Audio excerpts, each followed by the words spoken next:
Индустрия 4.0, дигитализация и всичко останало са ключови. Дигитализация на процесите, разбира се, започва от това да си оптимизираме дейността, да си оптимизираме процесите, да си оптимизираме склад, счетоводство. Както каза Людмил, много подробно обясни какво точно е CRM, какво е ERP.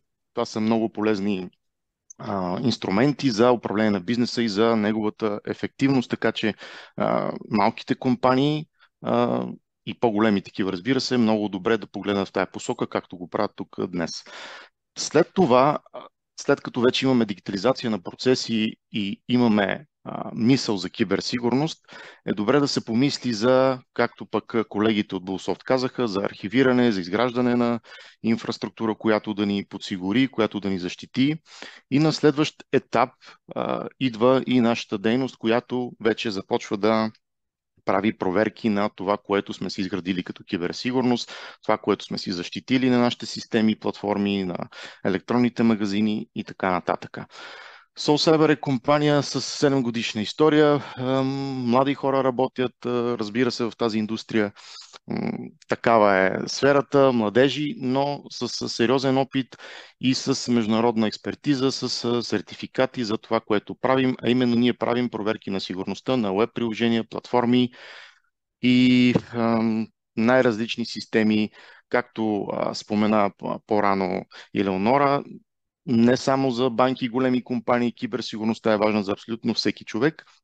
И тук бих искал да кажа, в повечето случаи хората, собственици на малък бизнес, си казват: ами аз не съм интересен за какъвто и да е тип атака, мен няма кой да се занимава с мен, но има си, знаете, често за така от последните времена, 5, 6, 10 години дори, тези така наречените фишинг атаки, които непрекъснато циркулират из социални мрежи, имейли. Там на случайен принцип, не чак толкова целенасочено, можем да станем жертва на такова нещо с един клик. И тук само мога да вметна, като най-новото нещо, което се случва напоследък, е измама през LinkedIn профил, който ни изпращат така запитване и покана като експерт да ни предложат нова работа с по-голяма заплата и казват: ето, кликни на този линк, за да видиш каква е позицията и каква ще бъде заплатата, евентуално ако дойдеш при нас. И кликайки там, започват вече ни криптирани, ни заключвания на вашите системи и след това искане на откуп и така нататък. Атаката може да дойде от всякъде и подготовката на служителите на този тип компании е много важна, защото знаейки за такъв тип атаки, те ще имат винаги едно на ум: да се предпазят и да не кликат тук и там. Така, с какво можем да бъдем полезни ние като цяло, а и в такъв тип компании като нашата? Ние в почти всички сектори сме добре познати, като това е нишов бизнес, разбира се, проверки на сигурността. Как ги правим тези проверки? Ние ги, така наречените penetration тестове, реално ние тестваме вашите изградени вече платформи, структури, софтуери, с това, което вие работите и възможностите, които някой лош злонамерен може да ви, така да се каже в кавички, да ви пробие. Ние първо го правим добронамерено, показваме къде са слабите места и след това се търси решение за тяхното отстраняване, за да не дойдат лошите, така да се каже. Както казах преди малко, разполагаме с сертифицирани експерти, работим с най-модерните методологии, които са световно признати за този тип дейности. Така, какво означава един security тест? Може да се направи на вътрешна инфраструктура, на външна инфраструктура, на мобилно приложение, веб приложение, на API комуникация. Когато говорим за електронни магазини, тук често започваме да го чуваме. Има там API-та, които правят връзка с разплащания, които са много ключови да се тестват, когато клиента иска да направи плащане през вашия сайт. Така че специално внимание за такова нещо. Това е добре да бъде тествано.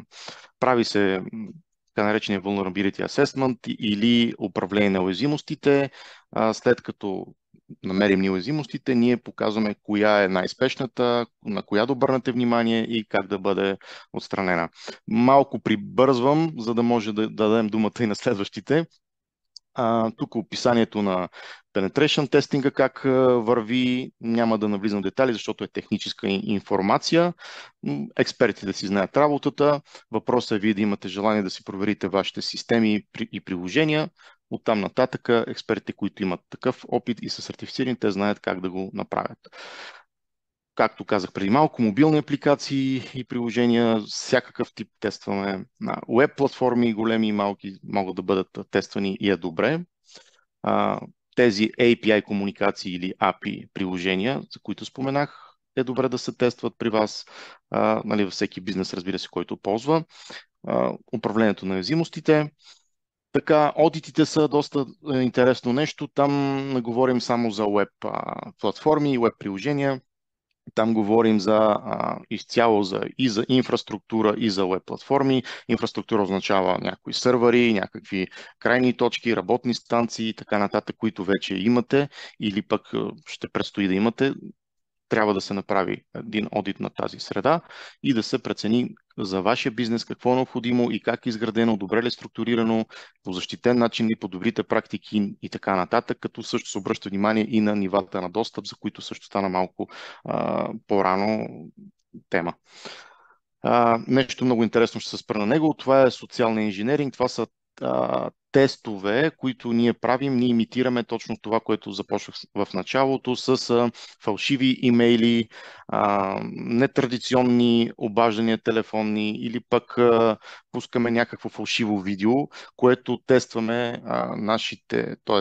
на нашите клиенти и служителите, за да видим как ще реагират те, след което им даваме обратна връзка и се прави обучение, за да знаят как трябва да се реагира при такова нещо и как не трябва, тъй като когато получат истински фалшив имейл, нали, да могат да го разпознаят. Та социална инженеринг, си представете, че някой изпраща имейл или ви се включва в социалните мрежи, изпраща ви някаква покана, вие кликате дали ще е снимка, новина, някаква линк и така нататък.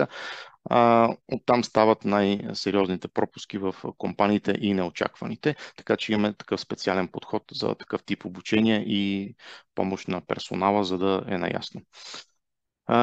Така, също при нас може да имаме и security за сервис, или това е услуга, която е с непрекъснат процес. Всеки месец за вас някой би се погрижил, както ние, така и друга компания. Добре е, когато всичко ви е изградено и имате по-голяма инфраструктура, да обърнете внимание дали вътрешно или външно, в смисъл дали ваш служител или външна компания да се грижи за вас постоянно, за вашата сигурност, да наблюдава, да ви помага и да ви подкрепя в това отношение. Част от нашите партньори и клиенти са тук на тази страничка, с които работим. Работим и с международни клиенти, не само тук. Така, това са нашите референции.